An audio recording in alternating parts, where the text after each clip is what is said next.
एक बार वापस आप सभी का स्वागत है। कल हमने आर्टिकल 19 में जितनी भी स्वतंत्रताएं दी गई है वो सभी चर्चा करी थी और मैंने आप लोगों को बताया था कि आर्टिकल 19 में मूल रूप में 7 स्वतंत्रताएं थी, पर अभी कितनी है? 6। और मैंने 6 कैसे याद करनी है वो भी आप लोगों को बताया। अब एक 19 का ही आपको सब क्लोज टू ध्यान रखना है, जिसमें ये लिखा हुआ है उपर्युक्त सभी स्वतंत्रताओं पर लोक व्यवस्था, कानून व्यवस्था इत्यादि के आधार पर रोक लगाई जा सकती है ना। तो आर्टिकल 19 का सब क्लोज 1 तो आपको दे रहा है, तो क्या कर रहा है? ले रहा है। ये भी आपको ध्यान रखना है, इत्यादि के आधार पर रोक लगाई जा सकती है। तो आधी अधूरी जानकारी हमेशा क्या है? दिक्कत करती है। ठीक है, तो आपको पूरा ध्यान रखना है कि 19 में तो 6 स्वतंत्रताएं हैं और 19(2) में लिखा हुआ है कि इनके ऊपर रोक लगाई जा सकती है। तो लिख लीजिए फटाफट से, आर्टिकल 19 का सब क्लोज टू आर्टिकल 20 अनुच्छेद 20। अनुच्छेद 20 में क्या लिखा हुआ है? बड़े ध्यान से समझना। 20 में लिखा हुआ है अपराध के विरुद्ध संरक्षण का अधिकार। रुकिएगा जरा, यहां पर देखिए 3 प्रोविजन लिखे हुए हैं। पहला यहां पर लिखा हुआ है एक कृत्य के लिए एक ही बार सजा का प्रावधान। एक कृत्य के लिए एक ही बार सजा का प्रावधान।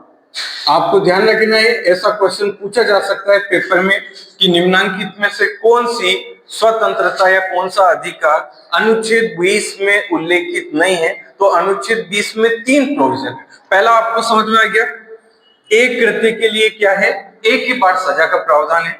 दूसरी बात यहां पर लिखी है भूतकाल में किए गए कृत्य को देखते हुए वर्तमान में बनने वाले कानून के आधार पर सजा नहीं दी जा सकती है। इसका मतलब आपको समझ में आ गया? देखिए दोनों प्रोविजन में आपको समझा देता हूं। पहले में क्या लिखा हुआ है? एक कृत्य के लिए एक ही बार सजा का प्रावधान, यानी कि अगर कोई पर्सन जो है, अगर उससे कोई क्राइम होता है तो उसके लिए उसे कितनी बार सजा मिलेगी? एक ही बार सजा मिलेगी, दो बार सजा नहीं मिल सकती। दूसरी चीज ये है कि बाय द वे आज जैसे कि कोई कानून चेंज हो जाता है, किसी भी पनिशमेंट को लेकर अगर कोई सजा चेंज हो जाती है किसी क्राइम को लेकर, तो जब क्राइम किया गया था उस समय जो प्रोविजन था पनिशमेंट का, वही उसके ऊपर इंप्लीमेंट किया जाएगा, उसमें कोई चेंजेस नहीं होगा। और तीसरी और सबसे इंपॉर्टेंट बात, स्वयं के विरुद्ध गवाही देने के लिए बाध्य नहीं किया जा सकता है। ठीक है, किसी भी पर्सन को ना तो फिजिकली और ना ही मेंटली टॉर्चर किया जा सकता है पुलिस के द्वारा अपने खिलाफ गवाही देने के लिए। तो ये अनुच्छेद 20 में 3 प्रावधान है जो कि आपको ध्यान रखने। समझ में आ गए? लिख लो फटाफट से। 21 ये काफी इंपॉर्टेंट आर्टिकल है। इसमें लिखा हुआ है सर, प्राण एवं दैहिक स्वतंत्रता का अधिकार। प्राण एवं दैहिक स्वतंत्रता का अधिकार, राइट टू लिविंग, है ना, यानी कि जीवन जीने का अधिकार। क्या लिखा है? जीवन जीने का अधिकार। अब दोस्तों यहां पर आपको ध्यान से मेरी बात को समझना है। आर्टिकल 21 के माध्यम से जीवन जीने का अधिकार है, पर आपको केवल जीवन जीने का ही अधिकार नहीं है, आपको गरिमा में जीवन जीने का अधिकार है। कौन सा?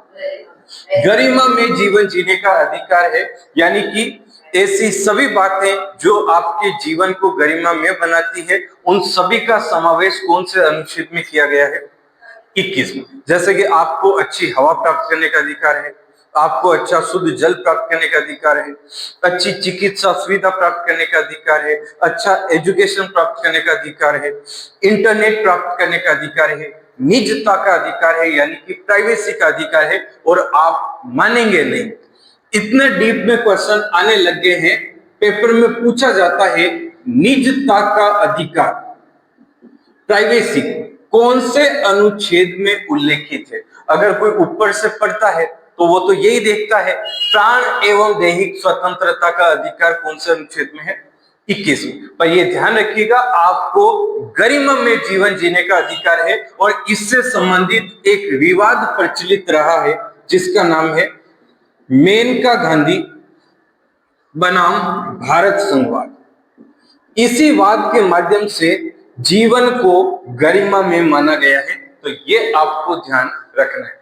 पर सुनो मेरे दोस्तों, इतनी सी जानकारी काफी नहीं होगी, आपको ये ध्यान रखना है इंडियन कॉन्स्टिट्यूशन आपको जीवन जीने का अधिकार प्रदान करता है, मरने का अधिकार प्रदान नहीं करता है। आईपीसी की धारा 309 और 321 के तहत भारत में आत्महत्या को अपराध की श्रेणी में माना गया है। यानी कि अगर कोई व्यक्ति अटेम्प्ट टू सुसाइड करता है तो वो अपराधी माना जाता है और उसके खिलाफ मुकदमा दर्ज किया जाता है।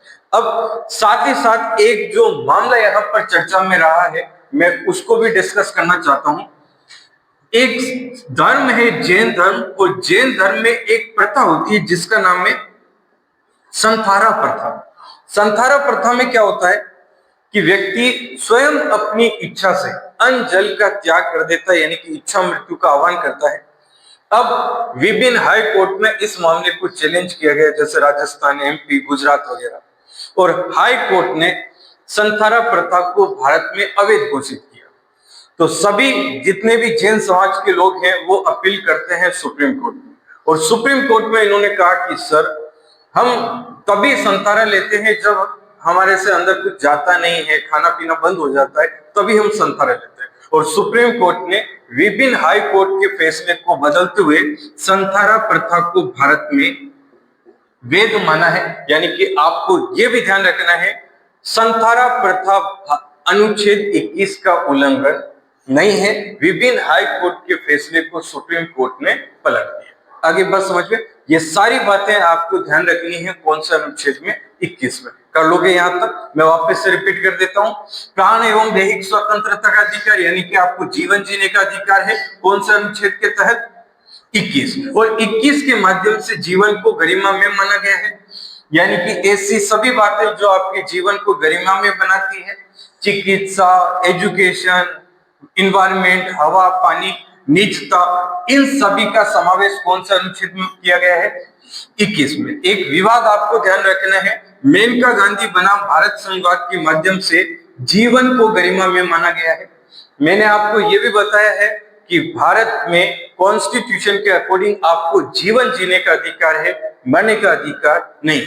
आईपीसी की विभिन्न धाराओं के तहत भारत में आत्महत्या को अपराध की श्रेणी में रखा गया है। और साथ ही साथ मैंने ये भी आपको कहा है, जैन धर्म में संथारा प्रथा अनुच्छेद 21 का उल्लंघन नहीं है। विभिन्न हाई कोर्ट के फैसले को सुप्रीम कोर्ट ने पलट दिया। कर लोगे यहाँ पर?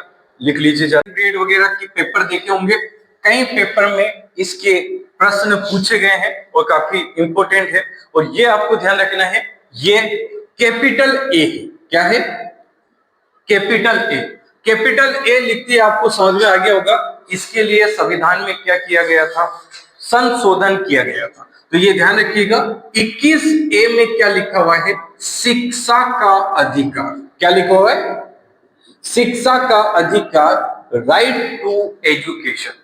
अब ये एक तो प्रश्न यही हो गया अपने आप में, शिक्षा का अधिकार कौन से अनुच्छेद में है? 21 ए में। अगला प्रश्न है, यह भारतीय संविधान में ऐड किया गया था, जोड़ा गया था 86वें संविधान संशोधन 2002 के थे।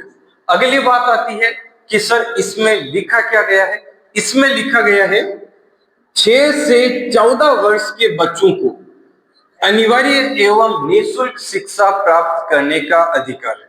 अब देखिए, बढ़िया प्रश्न हो सकता है कि आर्टिकल 21A में किस आयु वर्ग का उल्लेख हुआ है। देखिए, महात्मा गांधी जी ने जो अपनी बुनियादी शिक्षा की नीति बताई थी, उसमें उन्होंने अलग एज ग्रुप बताया था, बाकी किसी और में अलग एज ग्रुप होता है।